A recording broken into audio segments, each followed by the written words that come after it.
here we are, about to have a look at the outbuildings. Here's the very lovely trencher showing you the fountain at the back door. And look, you can actually sit on the surround there. That's Kuan Yin. It's a beautiful statue and she graces us with her presence every day. And look, here are some gas cylinders, surprise, surprise. But where Trench is taking us is to what we call the bush dunny out the back. And this is our outdoor bathroom, which we use for clients who come to the clinic, and it's also our guest bathroom. That's a double cast iron German bath. There's some Christmas lights that look absolutely useless in the daytime, but at night time, with nothing else on, believe me, they're a very delightful presence. The windows open and onto our rainforest. That's a little bird feeder there, so that when you're on the toilet, often birds will come and eat and make the experience quite a pleasant one. That's the inside, and now into the main shed. This is what we call the scullery area. It's Trench's medicine preparation area. Those are all the medicines and tinctures she's already made. These are the lights. That's the light over the sink. There's plenty of lights, nice big bench area, and plenty of storage area, massive shelf overhead, shelves underneath.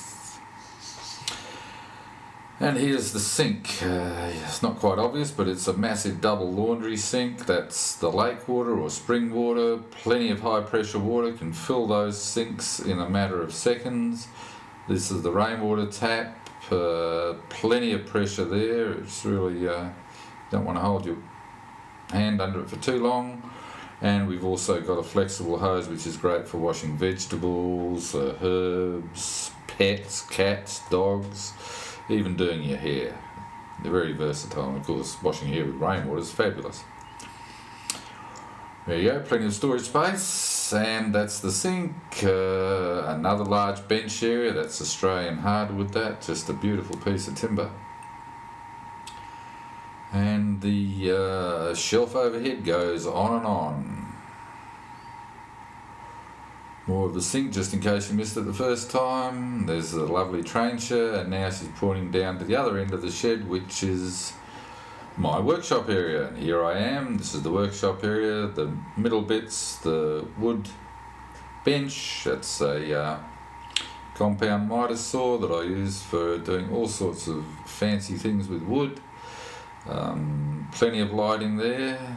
I certainly don't want to have that circular saw in the dark. There's the timber rack, and look, more drawers. There's a whole shelves of power tools there. There's power sockets there I'm pointing out.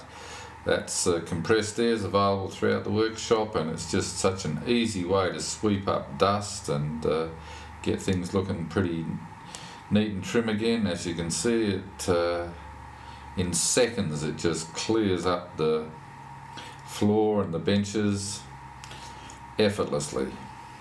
Much better than a broom.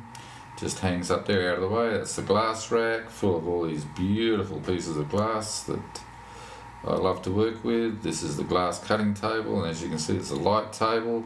That's the light going off. There's a piece of glass, as you can see, and look, the light comes back on again. How wonderful. And here's more lights. You wouldn't know I'd been doing theatre lighting for 15 years, would you? And there's more lights. Another bench, tools, and look, some Makona jars that got all sorts of bits and pieces in it. Overhead drill. That's another view of the workshop. Look, more lights. Well, you've seen those lights before, but there's the bench.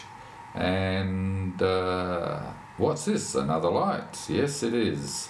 And as we come along here, you can see all these Makona jars. It's my Makona jar collection, full of screws and things, yet more lights and overhead storage. Now out the back we've got what we call the wet area. This is where we used to make wine and all sorts of spirits.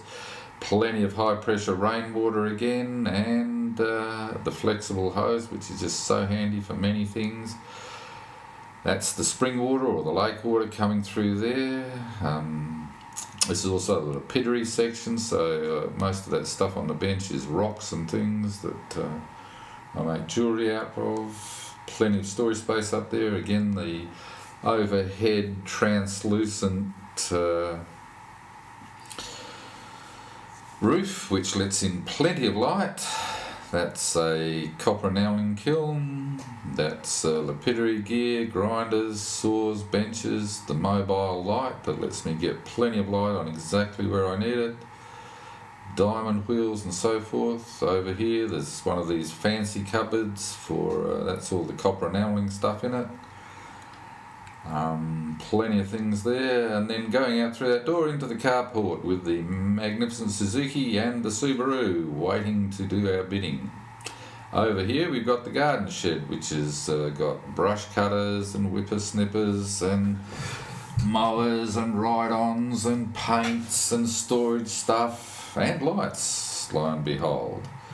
Plenty of shelf space in there, and on this side we've got fertilisers, potting mixes, all the stuff for the plants. That's a stack of chairs for when we have parties and gatherings. More stuff on the shelves, garden tools out the back, and this is the potting up area where we sow our seeds and pot up plants, and lo and behold, water in a hose. How amazing is that? But we've also got sprinklers for the nursery area. That's really handy. And this is how all the buildings go together. At the back of the temple you can see the scullery, the workshop, the carport, the garden shed, the potting up area.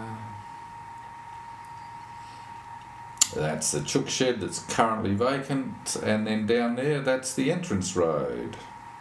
And a little magpie lark just standing there waiting for somebody to come. And last but not least, the railway carriage. This is just a quick look around the interior of the railway carriage that's been done out in timber panelling, camphor laurel, silky oak. That's a bit of albizia. That little table there, lovely double bed up the end, a sink in a cypress flitch with a multi-timbered sink there, an induction cooktop, a little fridge, a day bed that'll pull out into a double bed too, so we've got 2 double beds in there. And then out there's the veranda.